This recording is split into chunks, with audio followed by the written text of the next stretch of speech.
देख सकते हो ये आई थिंक मेन महल है इस रायसेन किले का। और अब हम ऊपर जा रहे हैं, ऊपर का व्यू देखेंगे।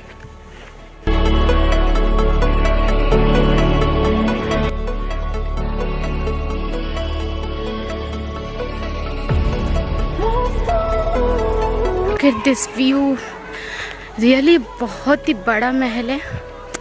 और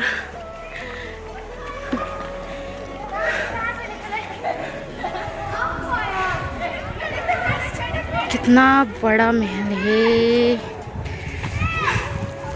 ये पता नहीं क्या है, समझ में नहीं आ रहा। तो गाइस अपन ने एक बंदे से जो फोटो भी खिंचवा ली है। मेरे को पीछे का जो बैकग्राउंड था ये वाला चाहिए था, बहुत अच्छा है इस वजह से।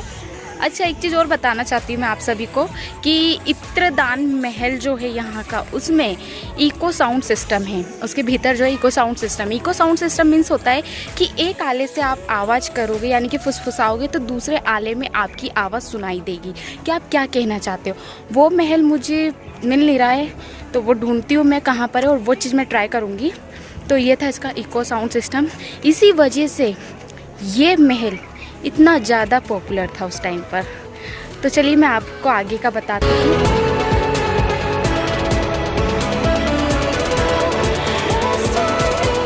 मतलब के अंदर को जा रही हूँ और ये देख सकते हैं आप, यहाँ पर भी कुछ है, चलेंगे।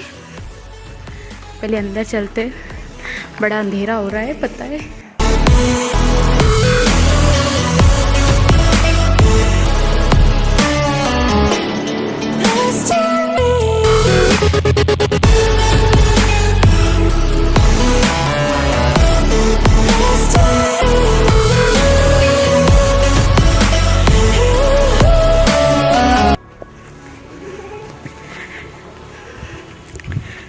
काफ़ी बड़ा किला यार, बहुत ही ज़्यादा।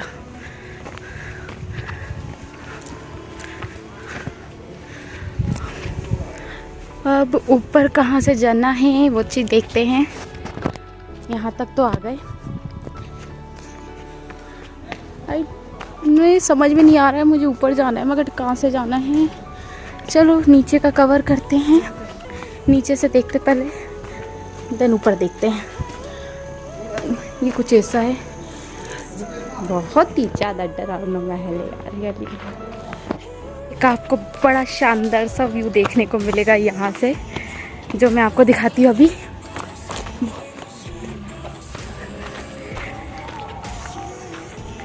ये देख रहे ऊपर, मेरे को ऊपर जाना था बट मैं नहीं गई, मेरे को पता नहीं चल रहा था रास्ता कहाँ से ऊपर जाने का, तो मैंने रिस्क नहीं लिया।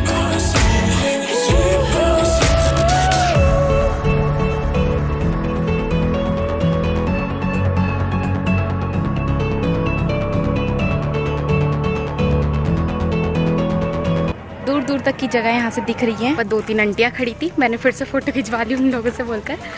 तो अब आगे चलते हैं। मैं ज़्यादा देर तक एक ही जगह रुक नहीं सकती हूँ क्योंकि बहुत बड़ा किला है, मुझे सारा कवर करना है। मैं ज़्यादा देर तक यहाँ रुक नहीं सकती और मुझे थोड़ा शाम से पहले निकलना भी है, ये वजह भी है इसलिए। तो अब आगे चलते हैं और देखते हैं आगे क्या है।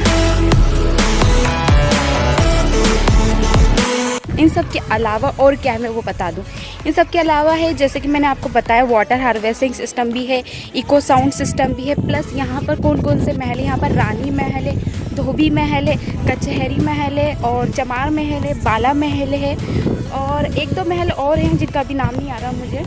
तो यहाँ पर इतने सारे महल हैं और ये किला जो है बाकी किलों की तरह ही है, यानी कि बाकी किलों में जो साधन और सामान भवन होते हैं उसी प्रकार का ये किला है, मगर फिर भी ये किला सारे किलों से थोड़ा सा अलग है बिकॉज इसमें तकनीकी भी चीज़ें हैं। यानी कि हाँ से मैंने आपको बताया इको साउंड सिस्टम भी है, प्लस इसमें आपको जो वाटर हार्वेस्टिंग सिस्टम है वो यहाँ पर भी है। बस यही एक लौता किला है जिसमें ये दोनों चीज़ें हैं, इसलिए इस किले को जो है मोस्टली तकनीकी का किला भी माना जाता है। तो यही वजह थी कि इस किले पे ज़्यादातर जो है हमले हुए हैं और किले को जीतना चाहते थे क्योंकि इसकी कहानी इतनी अच्छी है। और आप समझ सकते हो 14 बार हमले हुए, 14 राजाओं ने इस पर राज्य किया है, तो हर एक राजा की कहानी इस किले को लेकर थोड़ी डिफरेंट है। तो वही चीज़ है आगे मैं आपको और बताती और क्या है। तो मैं आगे दूसरा महल देखने जा रही हूँ। अब उसका नाम क्या है वो मुझे भी नहीं मालूम, और बताया जाए तो इसका भी मुझे नहीं मालूम नाम क्या है, क्योंकि इधर मैं नाम मेंशन नहीं किए गए हैं कौन सा महल किसका है।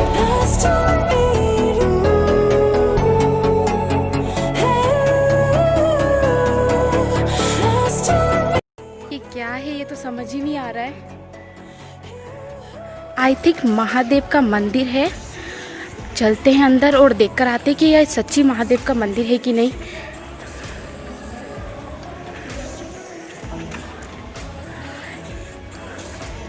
तो यस गाइस, ये महादेव का मंदिर है। तो मैं इसकी भी कहानी आपको बताती हूँ।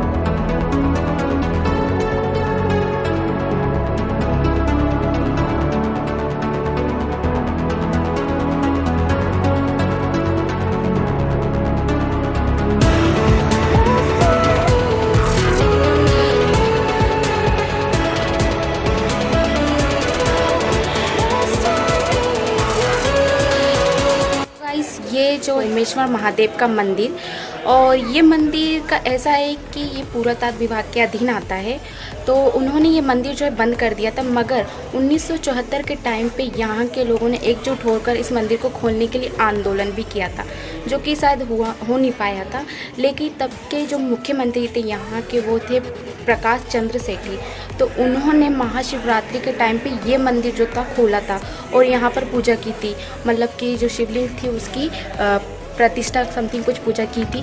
तब से ये हर साल जो है महाशिवरात्रि के दिन ही ये मंदिर को खोला जाता है, और यहाँ पर भारी मात्रा में जो श्रद्धालु इस मंदिर पर आते हैं, और यहाँ पर एक मेला भी लगता है। यहाँ की एक कहानी और भी है कि इस जो रायसेन का किला है यहाँ पर माना जाता है कि पारस पत्थर भी है, जिसकी रखवाली जो है जिन करते हैं। मगर ऐसा पता नहीं ये क्या है, अब ये सच है या झूठ इसका तो कुछ अंदाज़ा नहीं है। मगर ऐसा कहा जाता है यहाँ के एक राजा के पास जो था पारस पत्थर था, और जब उनको पता चला कि उनका ये जो किला है वो हार गए हैं और ये किसी और के हाथ में हो गया, यानी कोई और इसको जीत गया, तो उन्होंने इस पारस पत्थर को जो था यहाँ के एक बड़े से तालाब में फेंक दिया था, और जो कि आज तक कोई ढूंढ नहीं पाया है। तो यही था कि इधर पारस पत्थर भी है, और ऐसा कहा जाता है उसको छू लेने से ही जो चीज़ छू लेती वो सोना बन जाती, गोल्ड बन जाती है। तो ऐसा था। वैसे पारस पत्थर की ये कहानी जो है वो सच है, मगर इधर है वो चीज़ मुझे भी नहीं मालूम है, बट ऐसा सुना जाता है और कहा जाता है पारस पत्थर के चक्कर में इस महल पे यानी इस किले पे कईयों बार युद्ध हुए हैं, कईयों राजाओं ने लड़ाई करी है और इस महल को हड़पने के लिए भी। और पारस पत्थर का भी जो है राजाओं को पता चल गया था, तो वो चीज़ को भी पाने के लिए इस महल पे इसलिए इतनी बार हमले हुए हैं। और इस पे जो है शेर शाह सूरी ने भी शासन किया है। तो उनकी कहानी मैं आपको आगे बताती हूँ कि उनकी क्या हिस्ट्री थी, और जब उस टाइम पे कौन से राजा थे जो इधर शासन कर रहे थे। किले पर जो है टोटल बताऊँ मैं आपको सन, तो 1223 से लेकर 1754 तक जो है इस किले पर हमले होते रहे। हर शासन में 5-10 साल के फेर में जो है इस किले पर हमले करते रहे। और किला जो है ये मध्य प्रदेश में स्थित है, और ऐसा कहा जाता है कि ये किला जो है मध्य प्रदेश को अपनी ओर आकर्षित करता है ये किला, क्योंकि ये है ही इतना सुंदर यार। इसकी कहानी भी इंटरेस्टिंग है और ये दिखता भी सुंदर है। और ये भी है कि ये पहाड़ी पर स्थित है, ये एक पहाड़ी की चोटी पर स्थित है, इस वजह से ये किला इतना ज़्यादा सुंदर है। इस यहाँ पर कुछ है, समझ में नहीं आ रहा क्या है। वहाँ सीढ़ियाँ भी है और शायद ये अंदर जाने का रास्ता है।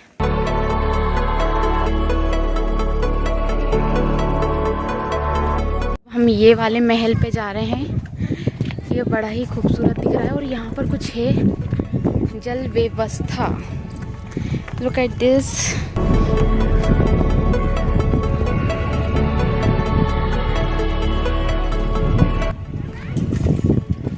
तो ये देख सकते हैं आप, ये कुछ ऐसा दिखता है। चलो मैं आपको आगे से दिखाती हूँ।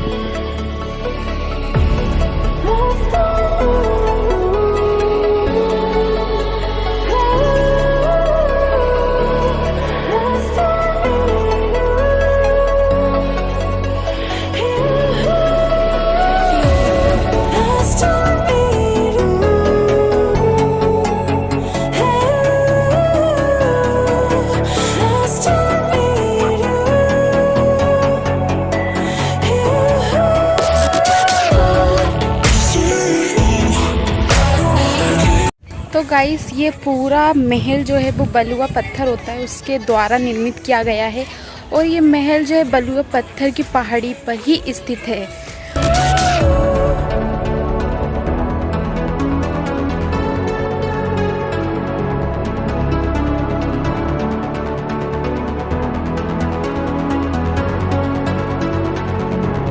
एक कहानी ऐसी है इस महल की कि यहाँ के एक राजा ने अपनी ही रानी का खुद की तलवार से जो सर काट दिया था और ऐसा कहा जाता है उन्होंने ऐसा करके अपनी रानी की सुरक्षा की थी। तो ऐसा किस टाइम पे हुआ तो वो मैं बता देती हूँ। जब यहाँ पर शेर शाह सूरी अपना राज्य करना चाहते थे यानी कि वो इस महल को जीतना चाहते थे तब ऐसा हुआ था। तो शेर शाह सूरी ने इस किले का जो है 4 महीने तक जो है घेराबंदी करी थी। घेराबंदी करने के बाद 4 महीने तक करने के बाद भी वो ये किला नहीं जीत पाए थे। तब उन्होंने विश्वासघात किया था। तब उन्होंने क्या किया था, उनके पास तांबा था खूब सारा, तो उन्होंने तांबे को पिघला के गलवा कर तोपें बनवाई थी। तोपें बनवाने के बाद ही उन्होंने ये किले को जीता था। और जब उन्होंने ये किला जीता था तब है ना इस किले पर जिनका शासन चलता था वो था पूरनमल राजा का जो है इधर शासन चलता था। तो उनकी पत्नी का नाम जो है वो रत्नावली है। तो उन्होंने क्या किया था, जब उनको ये चीज़ पता चली कि शेरशाह सूरी जो है इस महल को जीत चुके और वो हार चुके इस महल को, तो उन्होंने अपनी पत्नी का ही अपनी तलवार से जो है उनका गला काट के उनको मार दिया था। और ऐसा कहा जाता है उन्होंने ऐसा करने के पीछे ये था कि उन्होंने उनकी सुरक्षा की थी।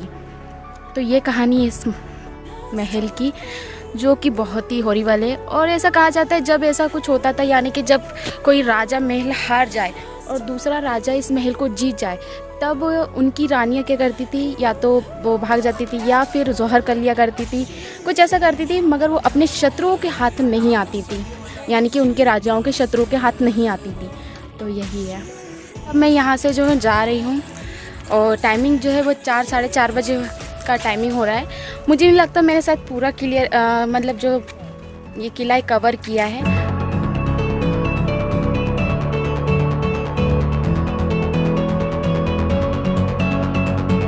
अगर आपको ये वीडियो पसंद आई हो तो please like share comment and subscribe ज़रूर कर दीजिएगा।